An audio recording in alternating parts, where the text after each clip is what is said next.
In this modern world, people have strayed away from following the teachings of Jesus Christ and have instead embraced their own values and beliefs. This can be seen everywhere, from the way people dress and act to the way they view the world. Despite the fact that Jesus Christ offers the ultimate path to salvation, many people have chosen to ignore his teachings and focus on their own desires instead. This has led to a breakdown in morals and values within society, as people are no longer held accountable for their actions. The rejection of Jesus Christ has had a profound effect on the world, leading to a decline in spiritual beliefs and a rise in materialism and consumerism. If people were to accept Jesus Christ into their lives and follow his teachings, the world would be a much better place. Many generations have gone through this cycle, rejecting the true God, rationalizing about their condition, inventing complex religion, descending. Is there any hope for them in the future? Is there any hope for the Western world, for any nation in the world, for us? Well, all I can say is that there is a word of hope in Psalm 81. Let's look at verse 11. But my people did not listen to my voice, and Israel did not obey me. So, here's the same language. I gave them over to the stubbornness of their heart to walk in their own devices. When a nation chooses to ignore or disobey God, he allows them to be enslaved by their own sinful desires and needs.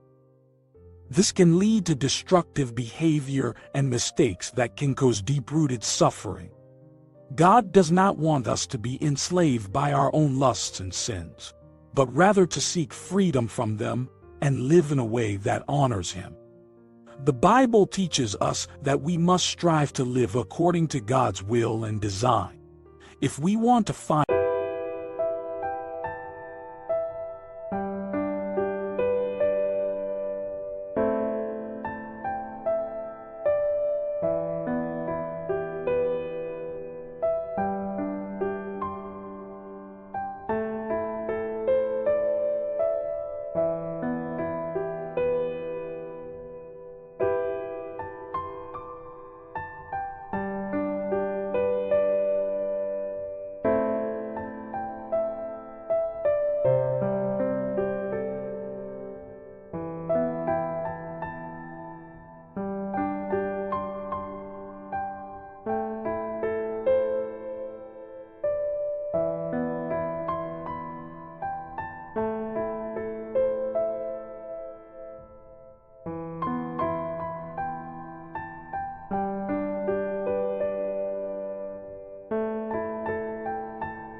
And true peace and joy in our lives. To continue, social media platforms have become a breeding ground for explicit material and language.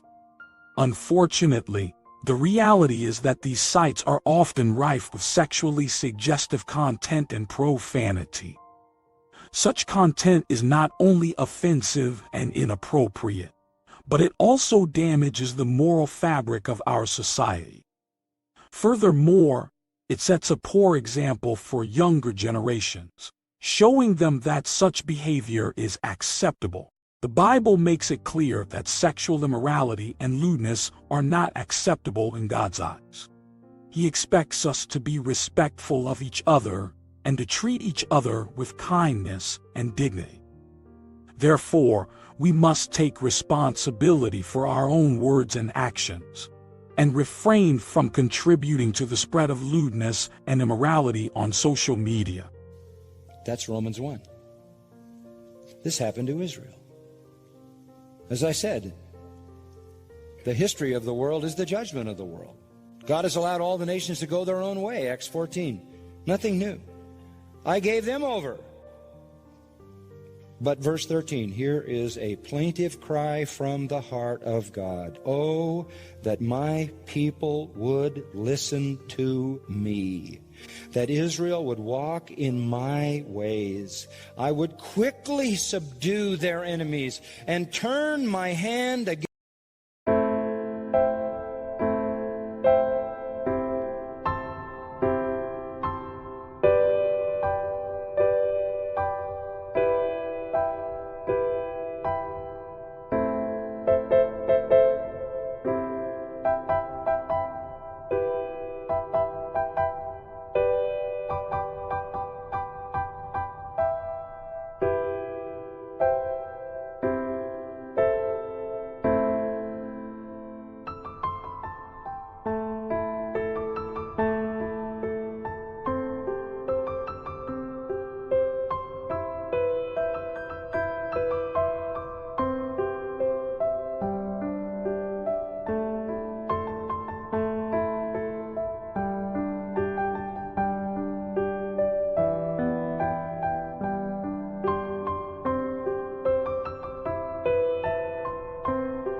against their adversaries.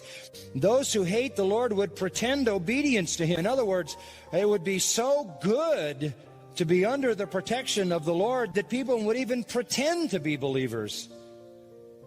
And the time of their punishment would be forever, punishing their enemies. And I love verse 16. And I would feed you with the finest of the wheat, and with honey from the rock I would satisfy you. This is a plaintive cry from God who says, oh, that my people would listen to me, that Israel would walk in my ways. I would turn from abandoning them, from giving them over to their own sinful choices, to defending them and protecting them and punishing their enemies. And I would feed them with the finest of the wheat, and with honey from the rock I would satisfy them. Knowing that you are safe with God is a beautiful and comforting thing. It gives us a sense of security and protection, knowing that He is always with us in times of difficulty. It gives us the strength to endure and the courage to face whatever comes our way. God's safety is like an ever-present shelter, shielding us from harm and providing support during times of challenge. Knowing that He is with us gives us a sense of peace, reassurance, and hope. The key? Listen to me. Walk in my ways.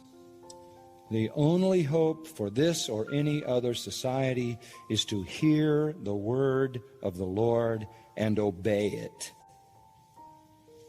To hear the word of the Lord and obey it. Exactly, John MacArthur. Here's a few reasons why you should obey the words of God, to honor God. Obeying the Word of God is a way to show honor and respect to Him as our Creator and Lord, to grow in faith. By following God's instructions, we can deepen our understanding of His character and strengthen our relationship with Him, to receive blessings. God promises to bless those who obey His Word, bringing peace, joy, and fulfillment to our lives, to live a righteous life. The Word of God provides guidance for living a life that is pleasing to God and aligned with His will, to avoid sin and temptation. By following God's commands, we can avoid sin and resist temptation, protecting ourselves from its damaging effects. And I would suggest that this is not a good time for weak men preaching weak messages in weak churches. This is a time for bold and powerful, strong, biblical ministry that calls people to hear the word of the Lord and respond. This is the only hope for any people, for any individual. It is important to be bold and strong when sharing the gospel of Jesus Christ. The Word of God is powerful and can bring great hope and courage to those who embrace it. It is a message of love and forgiveness that brings comfort and peace to those that accept it. We should be confident in our faith and share it with conviction, being an example of God's love and mercy to those around us. We should not be afraid to stand up for what we believe and be willing to defend our beliefs when necessary. Thank you to all who have taken the time to watch this video. You found this content to be informative and helpful in spreading the Word of God. Consider subscribing to this channel for more similar content in the future.